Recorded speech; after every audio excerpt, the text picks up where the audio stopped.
What was new in October 2023? A new feature in the program is the wind load generator extension for the loads on walls and roofs according to the American standard ASCE 7. You can use the select function to select the corner nodes of the base and the roof in the usual way.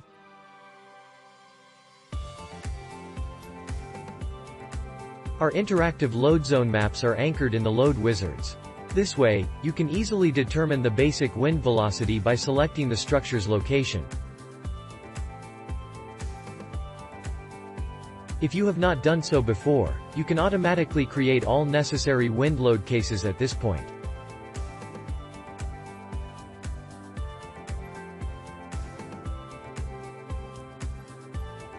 We now have a new toolbar available at the bottom of the screen.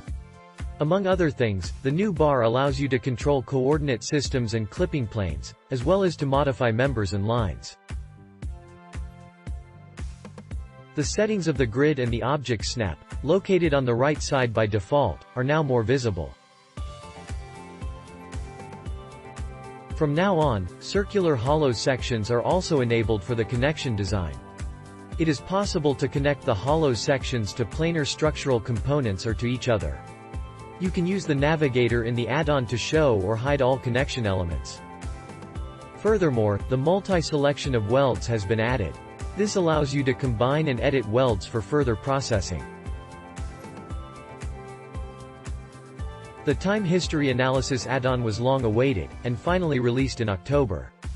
This add-on allows for dynamic analysis of structures under external excitation. You can define the excitation functions in tables or as a function of time.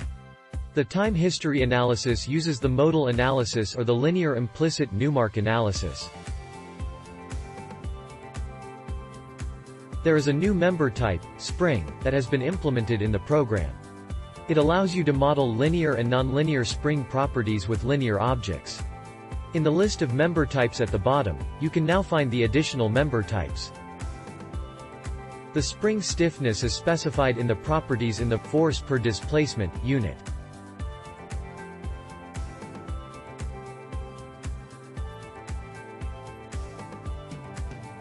As always, all planned and implemented features are listed in the extranet.